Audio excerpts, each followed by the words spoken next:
Excuse me দিদি, একটু side দিন তো। আমি সাইড দিব কেন? কারণ আমি ওইদিকে যাব। আপনি ওইদিকে কি করতে যাবেন? ওইদিকে আমার কাজ আছে তাই। আপনার ওইদিকে কি কাজ আছে? আশ্চর্য তো, ওইদিকে আমার কি কাজ আছে সেটা আমি আপনাকে কেন বলতে যাব? তাহলে আমি আপনাকে সাইড কেন দিব? কারণ আপনি রাস্তা ব্লক করে রাস্তার মাঝখানে দাঁড়িয়ে আছেন। আমি কেন রাস্তার মাঝখানে দাঁড়িয়ে আছি? ওহ, সেটা আমি কি জানি? আপনি জানেন না, তাহলে আপনি আমাকে সাইড দিতে কেন বললেন? হে ভগবান, কারণ আপনি রাস্তার মাঝখানে দাঁড়িয়ে আছেন। আপনি কি করে জানেন আমি রাস্তার মাঝখানে দাঁড়িয়ে আছি? কারণ আমি আপনাকে নিজের চোখে দেখতে পাচ্ছি। আপনি আমাকে নিজের চোখে দেখতে পাচ্ছেন, তাহলে আমি আমাকে নিজের চোখে দেখতে পাচ্ছি না কেন?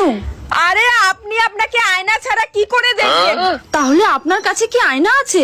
কোথায় আয়না? আমার কাছে আয়না কেন হতে যাবে?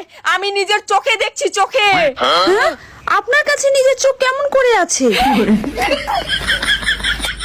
তোর কোথাও সাইড দেওয়ার দরকার নাই, তুই এখানেই থাক। আমি এইখানে কেন থাকবো? তা তুই যেখানে খুশি সেখানে যা। আমি যেখানে খুশি সেখানে কেন যাব? ভাই, তোর কোথাও যাইতে হবে না, কিচ্ছু করতে হবে না, তুই দয়া করে আমাকে ছাইড়া দে। কিন্তু আমি তো আপনাকে ধরিনি। আরে আমি যে কার মুখ দেখে বাইরে বের হইছি।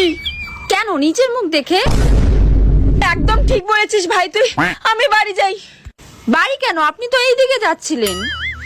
তাহলে সাইড দে ভাই, আমি ওদিকে যাই। আচ্ছা, আমি কেন সাইড দিব?